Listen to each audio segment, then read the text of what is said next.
একবার চোখ বন্ধ করে 1 সেকেন্ড ভাবেন, আজ আমরা যাদের রুহের মাগফিরাত কামনা করলাম, এই 20 বছরের ব্যবধানে, 30 বছরের ব্যবধানে, 10 বছরের ব্যবধানে, 50 বছরের ব্যবধানে আবার এর পরের লোকেরা আমাদের রুহের মাগফিরাত কামনা করে। এটা কি পরিমাণ বাস্তবতা, কি পরিমাণ বাস্তব! এটাকে অস্বীকার করার, না বুঝার কিছুই নাই। মৃত্যুকে না বুঝার কিছুই নেই। কারণ এত বেশি জলজ্জান্ত আল্লাহ তাআলা এটা আমাদের সামনে দেখাইছেন, এত মানুষের মৃত্যু আল্লাহ আমাদের সামনে দেখাইছেন, এটাকে অস্বীকার করার, না বুঝার কিছুই কিছুই নেই। গাফেল সন্তান কোনো কিছুতেই যাকে কোনো আসর করে না। আহা, আপনারা জানেন না, আপনাদের এক এক ছেলের অবস্থা হলো কলিজাটা পাথর হয়ে গেছে। কোনো কিছুই তার কলিজা নাড়ায় না।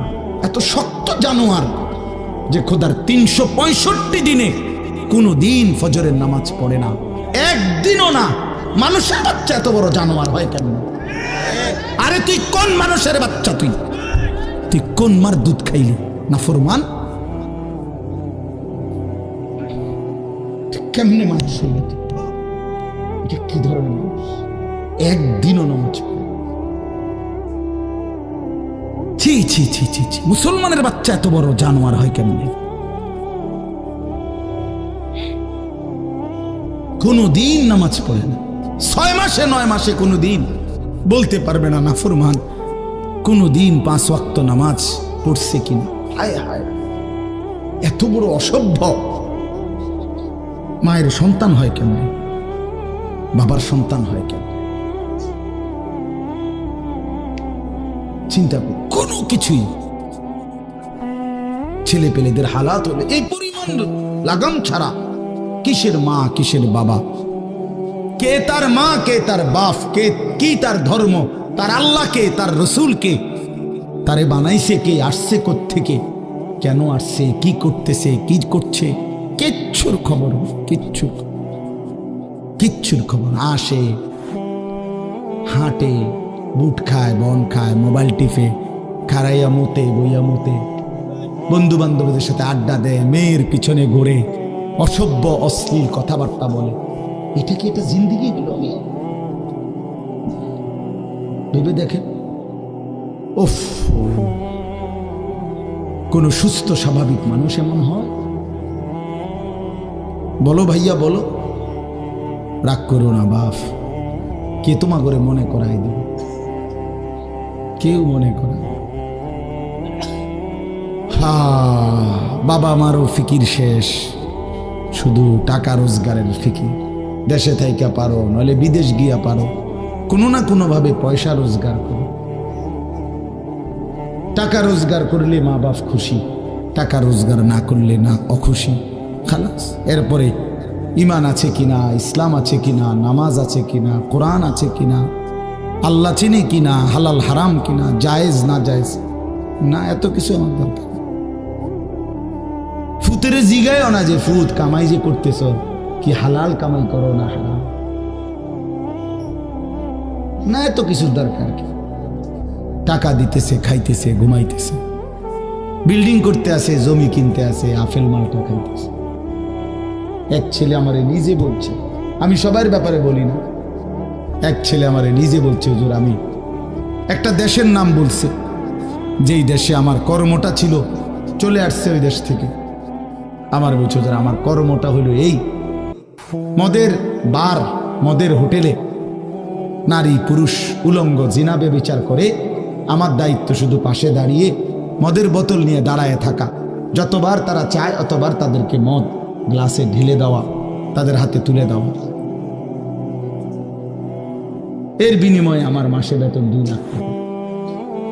মুসলমান, মুসলমান, মুসলমানের সন্তান, বাংলাদেশের সন্তান। তো এই টাকা যখন বাবা খাচ্ছেন, বিল্ডিং করতেছে, কোনো টেনশন নাই। আমি আবারও বলছি, আমি সবার জন্য বলি, ওই বলছি দেখে অট্টা কইছি, কথা বুঝছেন? আমি তো নাম ঠিকানা বলি না। এই জন্য আমার বাপ, ডাক দিয়েন না, ডাক দিয়েন না, একজনও ডাক দিয়েন না, অসভ্যরে ডাক দিয়েন না। হ্যাঁ হ্যাঁ, ডাক দিবেন কেন? হাইওয়ানকে ডাক দিবেন কেন? শুনেন, আপনারাই শুনেন, এত এত মানুষ শুনতে হবে না। যদি আমার এই কথা একজনে বুঝেন, আমি মনে করি এতটুকুই আমার লাভ। দুইজন বুঝতে দুইজনই লাভ। আল্লাহ আমাদেরকে তৌফিক দান করে। চলেন, কোরআনুল কারীমের এই সূরাটি 99 নম্বর সূরা। 114টি সূরা কোরআন শরীফে, তন্মধ্যে এটা হলো 99 নম্বর, 30 নম্বর পারা। পুরা কোরআনুল কারীমের মধ্যে মোট 30 পারা। এই মোট 30 পারার মধ্যে এটা হলো 30 নম্বর পারার সূরা, 99 সূরার নম্বর। সূরাটির নাম হচ্ছে জিলজাল, সূরায়ে জিলজাল। জিলজাল শব্দের অর্থ বা জালজালা, জিলজাল একই শব্দ, দুই রকম ব্যবহার। অর্থ হলো ভূমিকম্প। জিলজাল শব্দের অর্থ কি বলেন? ভূমিকম্প। ভূমিকম্প, এই যে জমিন কাঁপে, ভূমিকম্প হয়, এই সূরার অর্থ হলো এইটা। এই ভূমিকম্প বলতে, জিলজাল বলতে আল্লাহ তাআলা কিয়ামতের ভূমিকম্প বুঝাইছে। পৃথিবীতে এমনিতে প্রতিনিয়ত মাঝে মধ্যে বিভিন্ন এলাকা ভেদে, অঞ্চল ভেদে ভূমিকম্প হয়। হ্যাঁ, আধা মিনিট, 30 সেকেন্ড, 40 সেকেন্ড, 50 সেকেন্ড, কিংবা তার চাইতে সামান্য কম বেশি এরকম সময় ভূমিকম্প হয়। এতেই বহু ক্ষয়ক্ষতি হয়। যখনই যেখানে কোথাও ভূমিকম্প হয়, তো সেখানে অনেক ক্ষয়ক্ষতি হয়, ঘর বাড়ি বিভিন্ন কিছুর অনেক ক্ষতিগ্রস্ত হয়। কিন্তু আল্লাহ তাআলা বলেন একটি চূড়ান্ত ভূমিকম্প আছে, যেই ভূমিকম্পটা যখন হবে তখন একসাথে আল্লাহর সৃষ্টি পুরাটা জমিন একসাথে ভূমিকম্প হবে, এবং সেটা কতক্ষণ থাকবে সেটা আল্লাহই জানে, সেটা আল্লাহই জানে। এরকম ভূমিকম্প হবে, আর সেই ভূমিকম্পটা হলো কিয়ামতের ভূমিকম্প। অর্থাৎ এই পৃথিবী ধ্বংস করার জন্য আল্লাহ তাআলা তার গোটা সৃষ্টি জগৎকে মউত দিবেন। মৃত্যু দুই রকমের, একটা হলো ব্যক্তিগত পৃথক একক মৃত্যু, আর একটা হলো গোটা আলমের মৃত্যু। সবার যখন পৃথক মৃত্যু হয় তো এটারে বলে মউত, আর গোটা পৃথিবীর যখন আল্লাহর সৃষ্টি সবটার যখন একসাথে মৃত্যু হবে সেটারে কয় কিয়ামত। সেটাই কিয়ামত, ওইটাও একটা মৃত্যু। আসমানের মউত হবে, জমিনের মউত হবে, সূর্য চন্দ্র গ্রহ নক্ষত্রের মৃত্যু হবে, অর্থাৎ সব কিছু শেষ হবে। তো এই যে কিয়ামত, এটা আমাদের ঈমানের অংশ, এটা হবেই হবে, এটা হবেই হবে। আখিরাত, কিয়ামত, এই পৃথিবী একদিন ধ্বংস হবে, শেষ হবে, এটা কোরআনুল কারীমের অসংখ্য আয়াতে আল্লাহ তাআলা বলছেন, বারবার বলছেন, বারবার, যে বান্দা যত সুন্দরী তোমার কাছে লাগে দুনিয়া, যত আকর্ষণীয় মনে হয় না কেন দুনিয়া, একে তো তুমিও থাকবে না, একে তো দুনিয়া নিজেই থাকবে। দুটোটা মনে রাখবে, না তুমি থাকবে স্থায়ী, না দুনিয়া থাকবে স্থায়ী, কোনোটাই না। তুমিও মৃত্যুবরণ করবা, একদিন দুনিয়ারও মৃত্যু হয়েছে, দুনিয়ারও মৃত্যু হয়েছে। প্রতিটা মানুষকে মরতে হবে, এটা আমরা সবাই জানি। কুল্লু নাফসিন যায়িকাতুল মাউত, সমস্ত আত্মা, সমস্ত প্রাণ, আল্লাহ তাআলা বলেন মৃত্যুর স্বাদ গ্রহণ করুন, মৃত্যুর স্বাদ গ্রহণ করুন।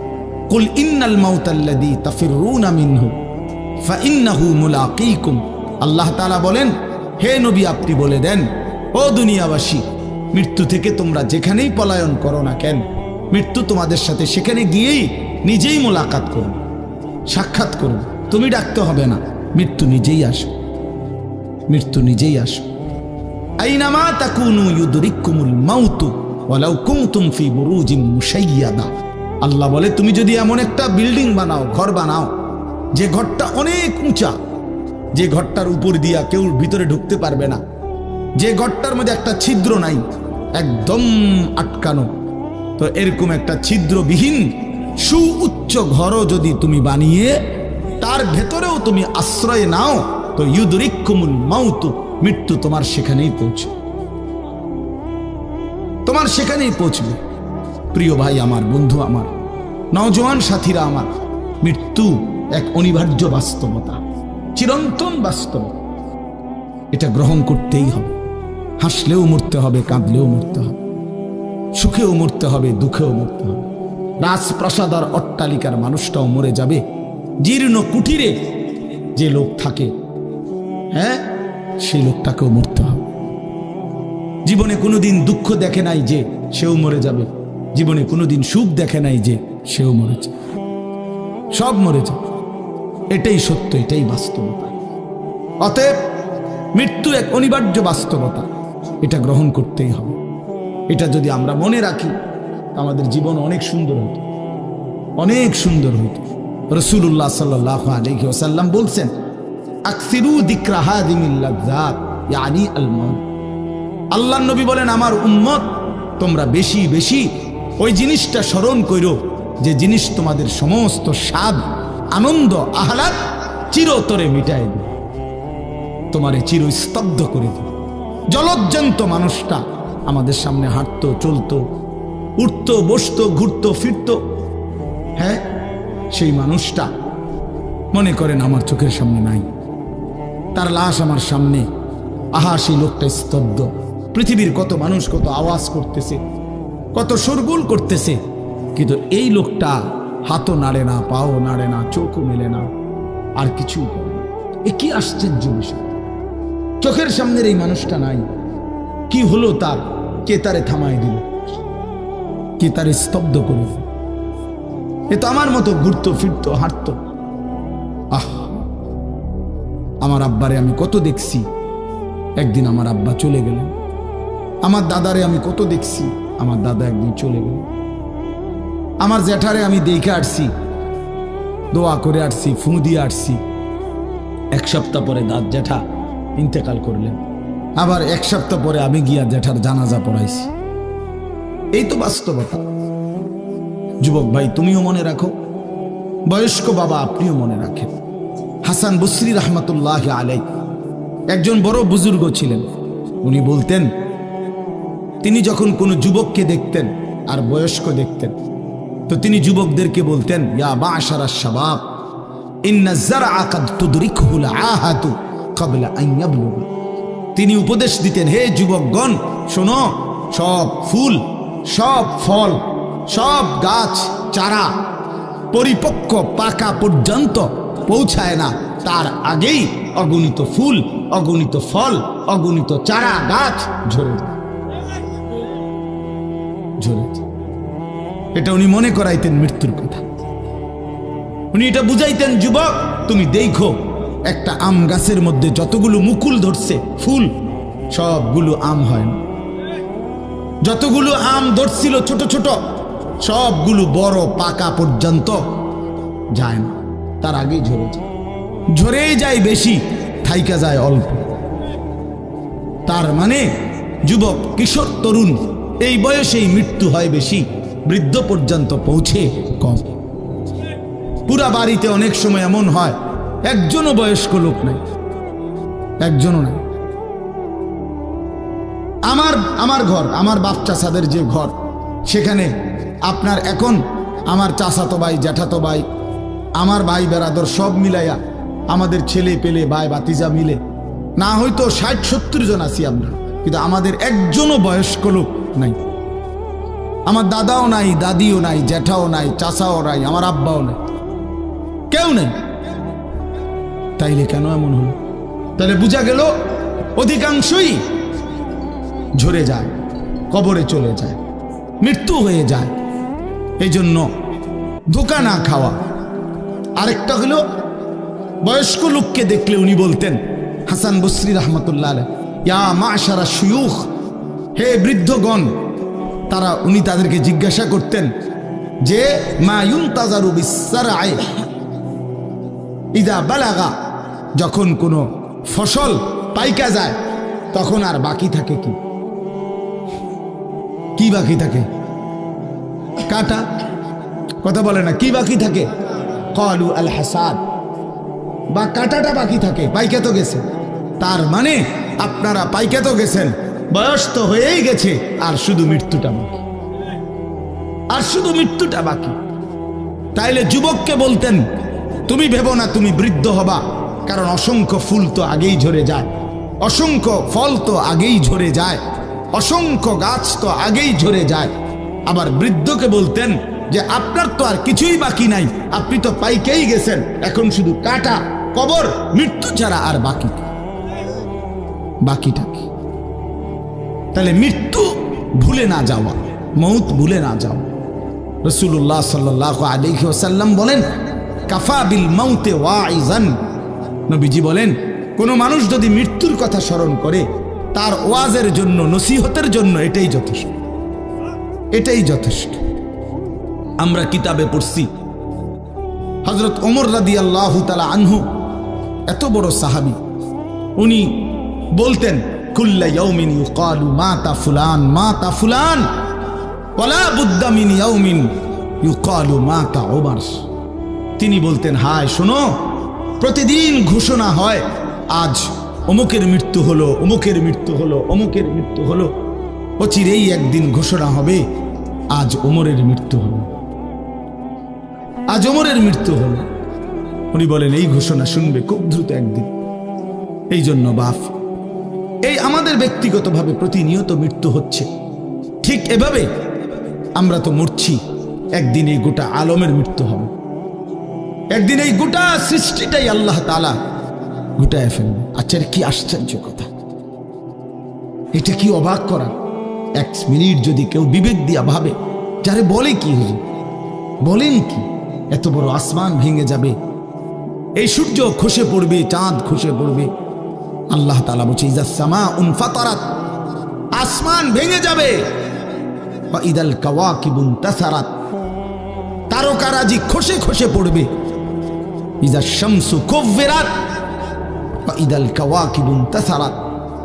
আল্লাহ তাআলা বলছেন, সূর্যটা গুটায় ফেলা হবে, পাহাড়গুলো বালির মতো, তুলার মতো উঠতে থাকবে। ইদা রাজ্জাতিল আরদু রাজ্জা, এই জমিনের মাটিগুলো রেজা রেজা, পাউডার পাউডার হয়ে যাবে। ওয়া ইদাল বিহারু ফুজ্জিরাত, সমুদ্র, খাল, বিল, নদীর পানিগুলো সব টকবগে উতরাইয়া গরম হইয়া বাষ্পের মতো উড়ে যাবে। না কোথাও পানি থাকবে, না কোথাও গাছ থাকবে, না আসমান থাকবে, না জমিন থাকবে, কিছুই না। আচ্ছা, এটা কেমন কথা, এটা কেমন আশ্চর্য বিষয়। এই গোটা আলমের মৃত্যু হবে। আল্লাহ তাআলা কোরআনুল কারীমে বিশ্বাস করেন, অসংখ্যবার এই কথা এটা বলছে, এটা হবেই হবে। ইদা ওয়াকাতিল ওয়াকিআ, আল্লাহ বলেন এই ঘটনাটা ঘটবে। লাইসা লিওয়াকাতিহা কাযিবা, এই ঘটনা মিথ্যা মনে করার মতো কেহ নাই। যেদিন ঘটে যাবে তখন আর কারো কোনো মিথ্যাবাদী আর থাকবে না, অর্থাৎ কেউ আর অস্বীকার করার সুযোগ হবে না। চোখের সামনে দিন, চোখের সামনে দিন। কোরআন শরীফে একটা সূরা আছে, সূরা হজ। ওই যে আমরা হজ করি না, এই হজ সূরাটার নাম। এই সূরার শুরুতে আল্লাহ তাআলা এই পৃথিবী ধ্বংসের, কিয়ামতের একটা সাংঘাতিক বর্ণনা দিয়েছেন। ওইখানে আছে, আল্লাহ বলেন, ইয়া আইয়ুহান নাসু তাকু রাব্বাকুম, তোমরা আল্লাহকে ভয় করো। আর শুনো, ইন্না জালজালাতাস সাআতি শাইউন আযীম, নিশ্চয়ই কিয়ামতের ভূমিকম্প, জালজালা, এই যে বললাম জিলজাল এবং জালজালা অর্থ ভূমিকম্প। আল্লাহ বলেন কিয়ামতের ভূমিকম্প, ইসরাফিল যখন ফু দিবে, আমার এই পৃথিবী যখন ভাঙতে শুরু করবে, এই সৃষ্টি জগৎ পুরাটা যখন আমি আল্লাহ গুটায় ফেলবো, ওয়াসসামাওয়াতু মাতবিয়াতুম বিয়ামিনি, আল্লাহ বলেন 7 আসমান আমি আল্লাহ তাআলার হাতের মধ্যে গুটায় ফেলবো, গুটায় ফেলবো। তুমি জানো না আমার ক্ষমতা। কুল্লু মান আলাইহা ফান ওয়া ইয়াবকা ওয়াজহু রাব্বিক, সব শেষ করে দেব আমি, শুধু আমি আল্লাহই থাকব, শুধু আমি আল্লাহই থাকব। তো আল্লাহ তাআলা বলেন, এই ইসরাফিল ফু দিলেই, শুরু করলেই জমিনে ভূমিকম্প শুরু হবে। ইন্না জালজালাতাস সাআতি শাইউন আযীম, আল্লাহ বলেন নিশ্চয়ই এই কিয়ামতের ভূমিকম্প, এটা শাইউন আযীম, বড়ই ভয়ানক, বড়ই মারাত্মক। কারণ দুনিয়ার ভূমিকম্প, এক নাম্বার হলো বর্তমানের ভূমিকম্প, কখনো 30 সেকেন্ড, কখনো 40 সেকেন্ড, কখনো 47 সেকেন্ড, 50 সেকেন্ড, এই সেকেন্ড সেকেন্ড মিনিট না, 47 মিনিট নি ভূমিকম্প হয়। কথা কর না কেন? 30 মিনিট ভূমিকম্প হয়। 30 মিনিট ভূমিকম্প হইলে আমাদের 14 গোষ্ঠী থাকবে না। 30 সেকেন্ড, 40 সেকেন্ড হয় ভূমিকম্প। এইটুকুতে একে তো সময় সামান্য, দ্বিতীয়ত হলো একসাথে গোটা পৃথিবীতে হয় না, এদিকে হলে ওইদিকে হয় না এরকম। কিন্তু আল্লাহ তাআলা বলেন ইসরাফিল ফু দিলে যে ভূমিকম্পটা হবে, সেই ভূমিকম্পটা গোটা পৃথিবী একসাথে নাড়ায় দিবে, একসাথে মরে। 47 সেকেন্ড না, কতক্ষণ সেটা আল্লাহই জানে। তখন অবস্থা কি হবে? মানুষের আতঙ্ক, এই ভূমিকম্পে আতঙ্ক। হ্যাঁ, আমি একবার চাঁদপুর মাহফিলে ছিলাম, রাত্রে ঘুমাইছি মসজিদের রুমে, ইমাম সাহেবের রুমে।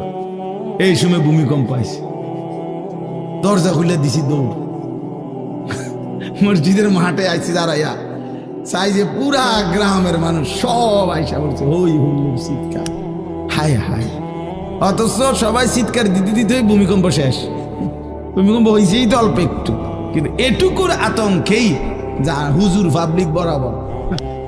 কিসের হুজুর আর কিসের পাবলিক, বক্তা শ্রোতা সমান। এই এখন মনে করেন ভূমিকম্প হইলে আমরা সব দিন দৌড়, আমি এখানে বুজুর্গি দেখাইব, এটা হ্যাঁ আমি একটা বড় হুজুর বেটা প্রধান বক্তা, আমি লড়লে কি মাইসে কি করব? আপনি কি করবেন? আমার সময় কো, আমার জান নিয়ে কথাটা। আল্লাহু আকবার।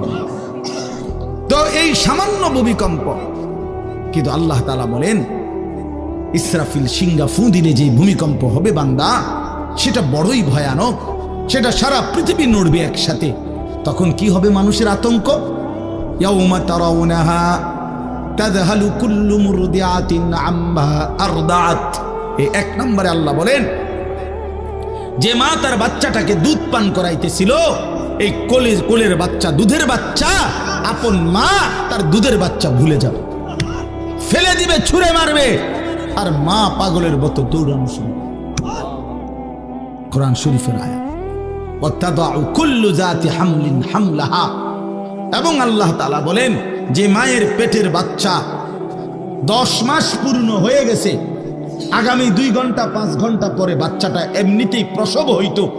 আল্লাহ তাআলা বলেন ইসরাফিলের ফু দিলে জমিন যখন কাঁপতে শুরু করবে, তো এই গর্ভধারিণী মা, গর্ভবতী নারী পাগলের মতো এভাবে ছুটবে, দৌড়বে, নিজের গর্ভের বাচ্চা নিজেই পড়ে যাবে।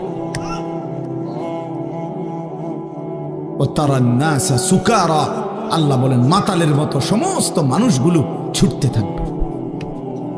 ফাইদা বারিকাল বাসার ওয়া খাসাফাল কামার ওয়া জুমিআ আশ-শামসু ওয়াল কামার। আল্লাহ তাআলা বলে চন্দ্র সূর্য আলোহীন হয়ে যাবে, সূর্য চন্দ্র এক হয়ে যাবে। ওয়া জুমিআ আশ-শামসু ওয়াল কামার ইয়াকুলুল ইনসানু ইয়াওমাইদিন আইনাল মাফার। লোকেরা দৌড়বে আর ছুটবে, মানুষ একে অপরকে জিজ্ঞেস করবে ভাইয়া পালাবো কোথায়, দাঁড়াবো কোথায়? কোথাও তো স্থির কোনো জায়গা নাই, কোথায় দাঁড়াবো? আল্লাহ তাআলা বলেন কাল্লা লা ওয়াজার, না বান্দা, সেদিন আর কোথাও জায়গা মিলবে না। ইলা রাব্বিকা ইয়াওমাইদিনিল মুস্তাকার, আজকে শুধুই কেবল তোমার আল্লাহর কাছেই আশ্রয় ঠিকানা। এভাবে বহু আয়াত কোরআনুল কারীমের মধ্যে আল্লাহ তাআলা বর্ণনা করছেন। আমার ভাই, তো এই ইসরাফিলের ফু দিলে গোটা আলমের মৃত্যু হবে, ভূমিকম্প শুরু হবে। তো এই ভূমিকম্প কেন হবে? এই কাঁপতে কাঁপতে সমস্ত কিছু ভাঙ্গা একসাথে, এই সব কিছু আল্লাহর সৃষ্টি, সমস্ত কিছুই জমিনের তলদেশে চলে যাবে। জমিন তখন খালি ফাঁকা, জমিনে তখন কিচ্ছু নাই, কিচ্ছু, একটা সুতা মাটির উপরে থাকবে। এই প্রথমবার ইসরাফিল ফু দিলে সমস্ত কায়নাত, ইনসান, জিন, আল্লাহর সমস্ত সৃষ্টি, মাখলুকাত সব জমিনের তলদেশে চলে যায়। মানুষ ও জিন ও অর্থ সম্পদ, স্বর্ণ রৌপ্য মণি মুক্তা হীরা জহরত সব সব সব একটা কাগজের অস্তিত্ব, সব কিছু, গোটা জমিন ফাঁকা। এভাবে কতদিন আল্লাহই জানে, কতদিন আল্লাহই জানে। হ্যাঁ, এরপরে একটা নির্দিষ্ট সময় পরে আবার আল্লাহ তাআলা ইসরাফিলকে জীবিত করবেন, করে আবার আল্লাহ তাআলা দ্বিতীয়বারের মতো ফু দিতে বলবেন। এই দুই ফুঁয়ের মাঝখানে কতদিন? নবী সাল্লাল্লাহু আলাইহি সাল্লামের এক হাদিসের মধ্যে বলছে 40 সাহাবীরা ব্যাখ্যা করছেন মুহাদ্দিসিন, সেই 40টা হতে পারে 40,000 বছর। 40,000। এই জন্য বাপ একটা কথা হলো, সর্বশেষ যেই লোকটা কবরে যাবে, শেষ যেই ব্যক্তি মরবে পৃথিবীতে, হতে পারে তাকেও শুধু কবরেই থাকতে হবে 40,000 বছর। 40,000 বছর, এরপরে তো আখিরাত। এই 40,000 বছর যদি কবরে আযাব হয়, 40,000 বছর যদি কবরে আযাব হয় ভাই, তখন কি হবে? এবার ভেবে দেখেন, এখন যারা কবরে যাচ্ছে, হ্যাঁ, নূহ আলাইহিস সালামের জামানায় যারা মারা গেছে, ইব্রাহিম আলাইহিস সালামের জামানায় যারা মারা গেছে, নবীজি সাল্লাল্লাহু আলাইহি সাল্লাম তো 1,500 বছর আগে ইন্তেকাল করছেন, 1450 বছর আগে। তো ওই সময়ে যারা মারা গেছে তারা কবরে পড়ে আছে আজকে 1,500 বছর, 1,500 বছর, 1500 বছর। তাহলে নূহ আলাইহিস সালামের জাতি কত বছর থেকে পড়ে আছে? কোথায় নূহ নবী, কোথায় আমাদের নবী? কত ব্যবধান! এই জন্য বাপ, শুধুমাত্র কবরের বিষয়টাই তো সাংঘাতিক, আখিরাত তো পুরো। শেষ ব্যক্তিটাও যদি কবরে থাকতে হয় 40,000 বছর, তো এখনকার মানুষগুলো আছে কত কাল ধরে। তো এই যার কবরে আযাব হচ্ছে, আহা বাপ, সে কি পরিমাণ কষ্ট পাচ্ছে ভাই ভাই। কবরবাসীদের রূহের মাগফিরাত। আরে ভাইয়া, একবার চোখ বন্ধ করে 1 সেকেন্ড ভাবেন, আজ আমরা যাদের রূহের মাগফিরাত কামনা করলাম, এই 20 বছরের ব্যবধানে, 30 বছরের ব্যবধানে, 10 বছরের ব্যবধানে, 50 বছরের ব্যবধানে আবার এর পরের লোকেরা আমাদের রূহের মাগফিরাত কামনা করে। এটা কি পরিমাণ বাস্তবতা, কি পরিমাণ বাস্তবতা! এটাকে অস্বীকার করার, না বুঝার কিছুই নাই, মৃত্যুকে না বুঝার কিছুই নেই। কারণ এত বেশি জলজ্জান্ত আল্লাহ তাআলা এটা আমাদের সামনে দেখাইছেন, এত মানুষের মৃত্যু আল্লাহ আমাদের সামনে দেখাইছেন, এটাকে অস্বীকার করার, না বুঝার কিছুই নেই। তো চলেন, এরপরে আল্লাহ তাআলা ইসরাফিলকে আবার জীবিত করবেন। জীবিত করে আল্লাহ তাআলা ইসরাফিল আলাইহিস সালামকে বলবেন, ইসরাফিল, আবার তুমি সিংহায় ফু দাও। এইবার যখন সিংহায় ফু দিবে, তখন ইসরাফিল আলাইহিস সালামের এই দ্বিতীয় ফুতে আবার ভূমিকম্প শুরু। আবার কি শুরু হবে? ও মাঝখানে ভাই, ওই ছেলে অপদার্থ, কথা বলো না, হাসাহাসি করো না, কারো কথা বাকি থাকলে, দুষ্টামি বাকি থাকলে উঠে চলে যাও, বাহিরে আলাদা জায়গা আছে। গাফেল সন্তান কোনো কিছুতেই যাকে কোনো আসর করে না। আহা, আপনারা জানেন না, আপনাদের এক এক ছেলের অবস্থা হলো কলিজাটা পাথর হয়ে গেছে, কোনো কিছুই তার কলিজা নাড়ায় না। এত শক্ত জানোয়ার যে খোদার 365 দিনে কোনো দিন ফজরের নামাজ পড়ে না, একদিনও না। মানুষের বাচ্চা এত বড় জানোয়ার হয় কেন? আরে তুই কোন মানুষের বাচ্চা? তুই কোন মার দুধ খাইলি? না ফরমান, কেমনে মানুষ? কি ধরনের একদিনও নামাজ পড়ে? ছি ছি ছি ছি ছি, মুসলমানের বাচ্চা এত বড় জানোয়ার হয় কেমনে?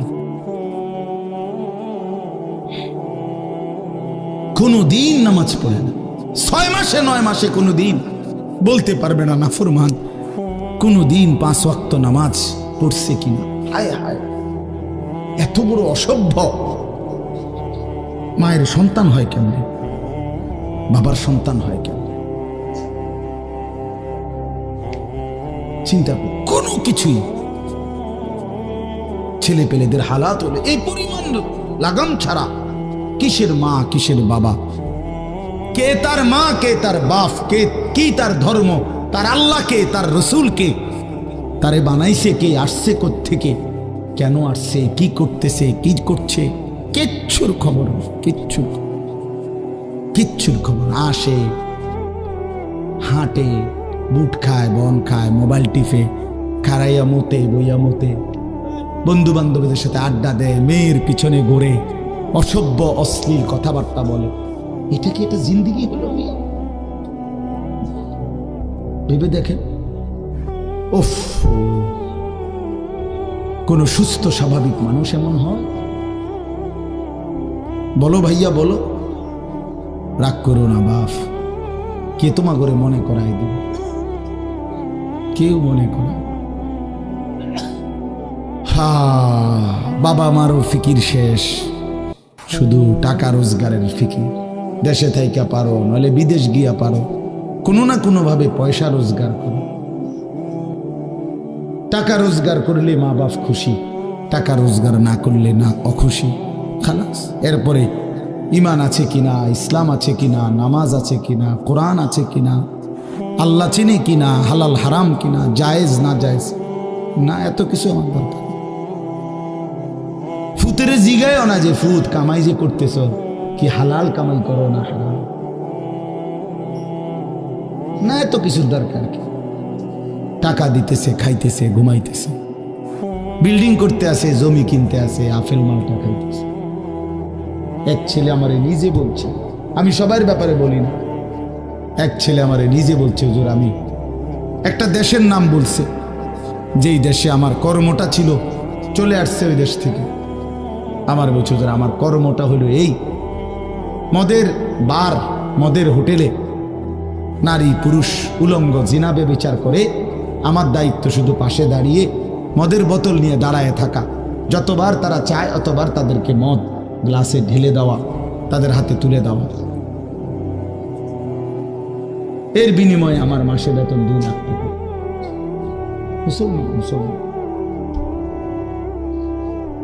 মুসলমানের সন্তান,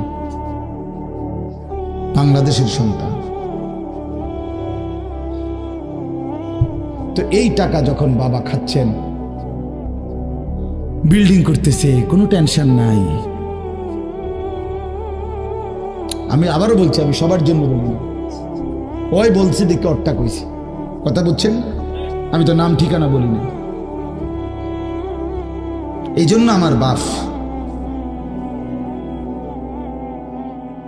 ডাক দিয়েন না, ডাক দিয়েন না, একজনও ডাক দিয়েন না, অসভ্যরে ডাক দিয়েন না।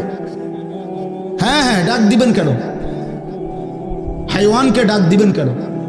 শুনেন, আপনারাই শুনেন, এত এত মানুষ শুনতে হবে না, কোনো অসুবিধা নেই, কোনো অসুবিধা নেই। আমি তো এটাই বুঝাইতে চাইতেছি, প্রত্যেকটা মানুষ আজকে মুসলমান, আমরা ঘর দেখায়, ফার্নিচার দেখায়, বিল্ডিং দেখায়। হুজুর দোয়া করেন, ঘরটা করছি, হুজুর দোয়া করেন। কিতা দোয়া করতে হবে না, কিতা দোয়া করতে, বিল্ডিং এর দোয়া কিতা? আবার ইট বালুর লেগে দোয়া করে লাভ কি বেড়া? হুজুর মোটরসাইকেল কিনছি, হুজুর দোয়া করে দেন। কিতা দোয়া করতে? কি মোটরসাইকেলের দোয়া কিতা? আবার আজীব লাগে না? বাস্তব এগুলো ছাদ ডালাই দিয়ে মাইজ গে, হুজুর কিন্তু দোয়া করে দেন, ছাদ ডালাই দোয়া। ওটা ছাদ ডালাই করে, ওটার ফুতে মোবাইলে অশ্লীল উলঙ্গ ছবি দেয়। ওটার সন্তান উনি দাঁড়াইয়া রয়েছে মিস্ত্রির সামনে, ওনার গাম বাইয়া বাইয়া পড়তেছে ছাদ ডালাইয়ের দিন, আর অসভ্য জানোয়ার সন্তান বন্ধুদের সাথে উলঙ্গ ছবি দেখতেছে। ওই জানোয়ারের জন্য উনি ছাদ ডালাই দিতেছে, ওই হাইওয়ানের জন্য উনি ঘর করে দিয়ে যেতেছে। উনি কবরে জায়গা ঘর করে দিয়ে গেছে, এর জন্য ঘর করলেন? ছি ছি ছি ছি ছি। আমার দেওয়া ঘরে আমার কষ্টের কমাইয়ে এখানে বসে বসে রঙিন ছবি দেখবে, উলঙ্গ দৃশ্য দেখবে ঘরে শুয়া শুয়া সারা রাত। এর জন্যই আমার জীবনের এই অর্জন, এই ছিল আমার উপার্জনের উদ্দেশ্য। আহ, কতবার বললে বুঝবেন? কেমনে বললে বুঝবেন? কারে বললে বুঝবেন? আল্লাহ মাফ করে দেন। চলেন বাপ, তো বলতেছিলাম আল্লাহ তাআলা ইসরাফিল আলাইহিস সালামকে বলবেন আবার ফু দাও। তো তিনি দ্বিতীয়বারের মতো ফু দিলে জমিন আবার ভূমিকম্প শুরু হবে। এই ভূমিকম্পে জমিন কাঁপতে কাঁপতে এইবার জমিনের তলদেশে ওই প্রথমবার ফু দেওয়াতে ভূমিকম্প কাঁপতে কাঁপতে সব উপরে যা ছিল সব নিচে চলে গেছে। মনে আসেনি এটা কইছি? তাহলে উপরটা কি? ফাঁকা। এইবার নিচে যা ছিল সব উপরে চলে আসবে। এই আসলেই এটা হাসরের মাঠ। সমস্ত নিচের জিনিস যা কিছু, একেবারে মানুষ, গরু, ছাগল, হাঁস, মুরগা, জিন, ইনসান, ঘর দুয়ার, বাজার, ব্যবসার দোকান, টাকা, হীরা জহরত, মণি মুক্তা, টাকা পয়সা, অর্থবিত্ত, সব সোজা কথা জমিনের তলদেশের সব কিছু জমিনের উপরে উঠে আসবে। উঠে আসলেই এইটা হাসরের মাঠ। এইটা এই হাসরের মাঠ কোনটা জানেন? এই যেখানে বসে আছেন এখন, এটাই হাসরের মাঠ। এই জমিনের উপরেই হাসরের মাঠ। বাকি শুধু আল্লাহ কোরআন বলছে ইদাল আরদু মুদ্দাত, আমি আল্লাহ জমিনটাকে টেনে আরো লম্বা করে দেব, আরো বড় করে দেবো আর কি, প্রশস্ত করে দেবো। কারণ ওই যে পিসের মানুষ খারাপ লাগবে না? মানুষ তো দাঁড়াই বসেই আদম আলাইহিস সালাম থেকে নিয়া, তো মানুষ বেশি না? মানুষ, গরু, ছাগল, হাঁস, মুরগা, জিন, ভূত সব খারাপ না, সব দাঁড়াবে তো। এই জন্য আল্লাহ তাআলা বলেন জমিন আমি প্রশস্ত টেনে দিব, লম্বা করে দিব, এতটুকু। বাকি এটাই হাসরের মাঠ, এটাই হাসরের মাঠ। এই কথাটাই এখানে আল্লাহ তাআলা উল্লেখ করছেন। ইদা জুলজিলাতিল আরদু জিলজালাহা, যখন দ্বিতীয়বারের মতো ইসরাফিলের ফু দিলে জমিনের ভূমিকম্প শুরু হবে। ওয়া আখরাজাতিল আরদু আসকালাহা, আল্লাহ তাআলা বলেন তখন জমিন তার তলদেশে যা ছিল সমস্ত জমিনের তলদেশে, এগুলো এতদিন জমিনের বোঝা ছিল, বোঝা মানে মাটির নিচে, এগুলো সে মনে যেন ফোজা কান্দে লইছে। এবার ওয়া আখরাজাতিল আরদু আসকালাহা, জমিন তার বোঝা মানে জমিনের তলদেশে যা ছিল সে এবার তা জমিনের উপরে উঠাই দিবে, উপরে উঠাই দিবে। এরপরে আশ্চর্য কথা শুনেন, এর পরের কথাটার জন্য রাসূলুল্লাহ সাল্লাল্লাহু আলাইহি সাল্লাম হাদিসে বলছেন, এই ভাই শুনেন, ছেলেরা তোমরাও শোনো। নবী সাল্লাল্লাহু আলাইহি সাল্লাম বলেন এই জমিনের তলদেশ থেকে যখন সবকিছু উপরে উঠে আসবে তখন অর্থ সম্পদ, হীরা জহরত, মণি মুক্তা, স্বর্ণ রৌপ্য, এগুলো স্তূপ আকারে উঠে আসবে জমিনের উপরে, মানে হাসরের মাঠে। তো নবীজি একেবারে স্পষ্ট হাদিস, নবীজি সাল্লাল্লাহু আলাইহি সাল্লাম বলেন তখন এই স্বর্ণ রৌপ্য, টাকা পয়সা, হীরা জহরত, এগুলো এই অর্থ সম্পদগুলো আল্লাহর কুদরতে কথা বলবে। স্বর্ণের টুকরা কথা বলবে, কথা বলবে, রৌপ্যের টুকরা কথা বলবে, এগুলো কথা বলবে। কথা কি বলবে? এগুলো তখন ওই নাফরমান মানুষগুলোকে ডাক দিবে, ডাক দিবে, আইয়ুহাস সারিক, হে চোর, এদিকে এই সম্পদের জন্য চুরি করেছিলে, আজ যা দরকার নাও। আইয়ুহাল কাতি', হে ডাকাত, এদিকে এদিকে আসো, এই সম্পদের জন্য ডাকাতি করছিল, আজ নাও। হে আত্মীয়তার, আইয়ুহাল কাতি', আত্মীয়তার সম্পর্ক ছিন্নকারী ব্যক্তি, আসো। এই জন্য ভাইয়ের সাথে যুদ্ধ করছো, বোনের সম্পদ নষ্ট করছো, চাচারে সম্পত্তি দাও নাই, এই জন্য, এই দুনিয়ার জন্য নাও, এখন না, এখন যা লাগে নাও। এইভাবে প্রত্যেক নাফরমান পাপীকে, হে হারামখোর, সুদ করে দিগা, এখানে টাকা যা লাগে নে, নে বাটপার, এখান থেকে টাকা নে, কি পরিমাণ টাকা দরকার ছিল নে। এইভাবে রাসূলুল্লাহ সাল্লাল্লাহু আলাইহি সাল্লাম বলেন দুনিয়ার এই সম্পদগুলো কথা বলবে আর ডাকবে। ডাকলে মানুষ, আচ্ছা এটা তখন কেরম লিখবো? কথা বোঝেন নাই? এটি যখন কথা বলবে, ডাকাডাকি করবে, মানুষ কি বলবে? লোকেরা তো সবাই দাঁড়াইছে, মানুষও তো দাঁড়াইছে, তারারই তো ডাকতেছে, তো তারা কি বলবে? ওয়াকালাল ইনসানু মা লাহা, আল্লাহ নিজেই বলতেছে, লোকেরা তখন মানুষগুলো বলবে মা লাহা, এটা কি হলো? আরে এইটা কি কারবার? এগুলো কথা বলে কেমনে? এগুলো কি কয়? এরা আমারে চিনলো কেমনে? আমি যে সিটার, আমি বাটফারে চিন্না লাইলো, ইন্নারিল্লাহ, একেবারে পুরা ধরা, অনবিচার আচার কিছুই শুরু হয়েছে না, এখনই বেজ্জুতি, বাকিটা তো অবস্থা খারাপ। মানে অর্থাৎ মানুষগুলো অবাক হয়ে বলবে মা লাহা, কি হলো জমিনে, কি হলো এগুলোর, এরা এমন করছে কেন, এরা কথা বলছে কেন। আল্লাহ বলেন ইয়াউমাইদিন তুহাদ্দিসু আখবারাহা, আল্লাহ তাআলা বলেন বান্দা হে কি দেখছো হবে, এই মাত্র দেখলা স্বর্ণ রূপ্য টাকা পয়সা কথা বলে, এখনে না দেখবা আসল খেলাটা। ইয়াউমাইদিন তুহাদ্দিসু আখবারাহা, আল্লাহ বলেন এখন দেখবা সরাসরি এই হাসরের মাঠে তোমার সামনে তোমার পায়ের নিচের জমিন তোমার পুরা জিন্দেগীর কথা, তোমার যত তথ্য ভালো কিংবা মন্দ, নেক কিংবা গুনাহ, তোমার সমস্ত কিছু রাতের কিংবা দিনের, একাকী কিংবা প্রকাশ্যের, গোপন কিংবা আড়ালের, আল্লাহর কসম জমিন সবটা এখন তোমার সামনে বলে দিবে। ইয়াউমাইদিন তুহাদ্দিসু আখবারাহা, রব্বুল আলামিন বলেন জমিন সবটা কথা বলে দিবে, ভালোটাও মন্দটাও, আলোটাও অন্ধকারটাও, একাকীও অন্ধকারেও, প্রকাশ্যেও, সবার মাঝেও সব বলে দিবে। রাতের চুরি বলে দিবে, রাতের তাহাজ্জুদ তাও বলে দিবে, মদের আড্ডার কথাও বলে দিবে, জুয়ার আড্ডার কথাও বলে দিবে। সারা রাত যুবক উলঙ্গ ছবি দেখেছ, আল্লাহর কসম সেটাও বলবে। যে যুবক মালিকের সেজদা দিয়েছে সেটাও বলবে। তাহাজ্জুদ শোনাবে, আবার সবার সাথে যে জামাতে নামাজ পড়েছে এটাও বলবে, সব কিছু বলে দিবে। আল্লাহ বলেন যদি মানুষ ভাবতে চাও জমিন কিভাবে কথা বলে, স্বর্ণরৌপ্য কিভাবে কথা বলে, আল্লাহ বলেন বিআন্না রাব্বাকা আওহা লাহা, আল্লাহ তাআলা আদেশ করেছেন বলেই কথা বলে। আল্লাহ বললে, হুকুম করিলে আল্লাহর গোটা কায়নাত, গোটা সৃষ্টি জগৎটাই কথা বলে।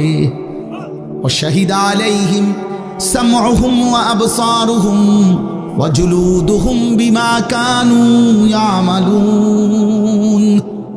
আল্লাহ বলে হাসরের ময়দানে বান্দা তোমার কান, তোমার চোখ, তোমার সারা দেহের চামড়া, জুলুদুহুম তোমার সারা দেহের চামড়া, হাসরের ময়দানে তোমার পুরা জিন্দেগির কর্মকাণ্ড বলে দিবে। চামড়াগুলো বলবে, চামড়া, মানুষের শাহওয়াত চামড়াতে। এই জন্য সমস্ত যৌনতার ঘটনা, অসভ্যতার ঘটনা শরীরের চামড়া বলে দিবে। মানুষের শাহওয়াত চামড়া, কথা বুঝছেন কিনা? হ্যাঁ, চর্মে, চামড়ার মধ্যে শাহওয়াত, কামনা, বাসনা, যৌন চাহিদা। এই জন্য যত লোক দেখবেন বিভিন্ন হসপিটালে, যত ডাক্তার চর্মরোগের ডাক্তার, তত লোক যৌন রোগেরও ডাক্তার। হ্যাঁ, চর্ম ও যৌন রোগ বিশেষজ্ঞ, এটা একই বিষয়, একই চ্যাপ্টার। চামড়া মানে আল্লাহ তাআলা বলেন তোমার চামড়া বলে দিবে কত রাত, কত দিন নারীর প্রতি অবৈধ আগ্রহ, অশ্লীলতার, বেহায়াপনার, অসভ্যতা করেছিলে।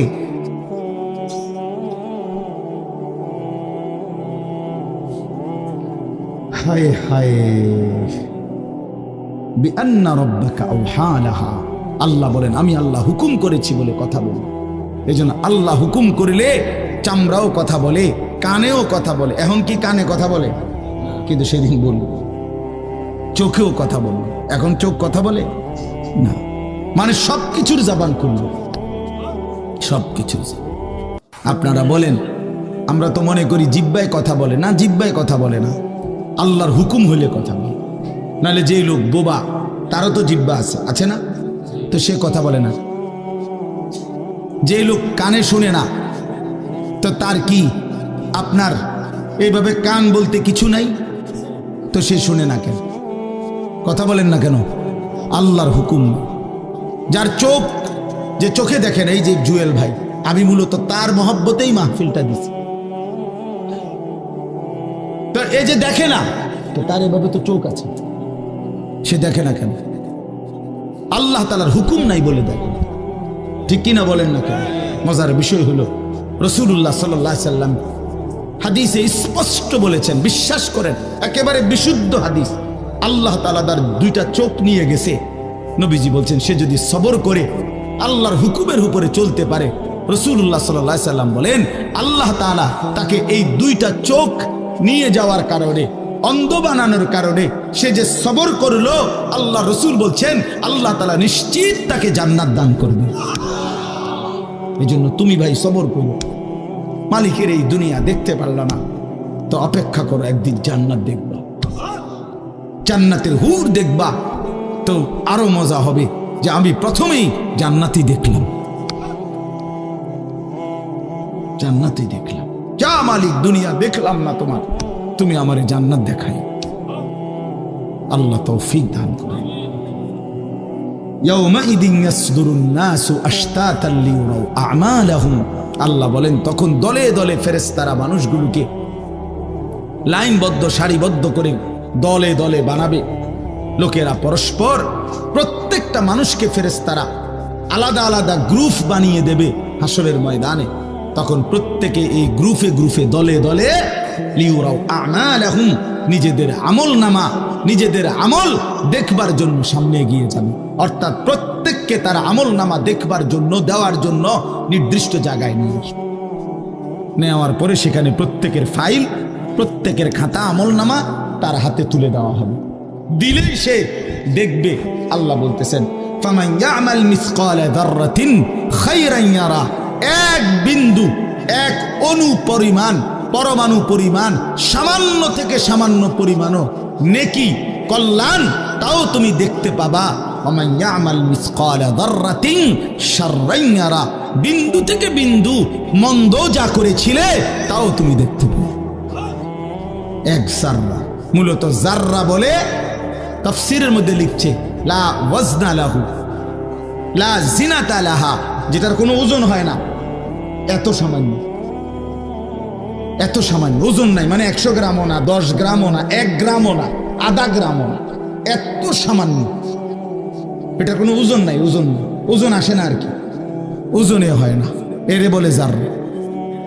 তাফসীরের মধ্যে লিখছে কোন ব্যক্তি, হযরত আব্দুল্লাহ ইবনে আব্বাস বলেন, কোন ব্যক্তি যদি মাটিতে এমনি হাত মারে, মানে হাত লাগাই আবার উঠাই লাইছে, তখন এই যে বালুগুলো লাগছে, এই বালুর যেগুলো হাত থেকে ঝরে পড়ে কণা, এগুলো তার চাইতে সামান্য এক জাররা। আমার উস্তাদ বলছিলেন ছাত্র জীবনে আমাদেরকে যে মানুষ যে কাপড় ধুইয়া চিপে, কাপড় এমনি চিপ্পা রোদ্রে দেয় না, মানে চিপ্পাই তো ফানি ফালায়, তো কাপড় চিপ্পা সাইরা মানুষের একটা স্বভাব হইল রৌদ্র দেওয়ার আগে এটার একটা ঝাড়া মারে, লুঙ্গিটারে একটা আগে কি মারে, ঝাড়া দিয়া এরপরে দেয়।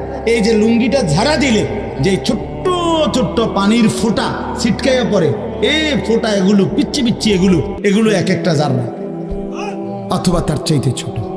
এটার ওজন আসবে না, এটা 1 গ্রামও হবে না, আধা গ্রামও হবে না। এই সামান্য ভালোটাও তুমি দেখবা, মন্দটাও দেখবে। কেমনে আড়াল করবেন ভাই?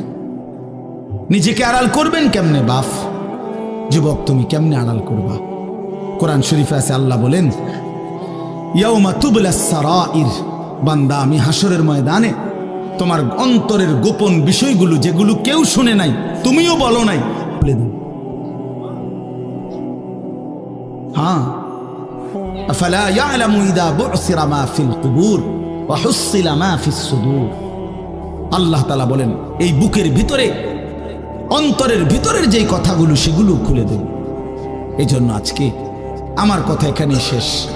আমি এতটুকু কথাই বলতে চাই, এই 99 নম্বর সূরাটা আমাদেরকে এই কথার সবক দিচ্ছে যে আমরা আমাদের জিন্দেগির 1 সেকেন্ড, একটি নিঃশ্বাস আড়াল করবার সুযোগ নেই।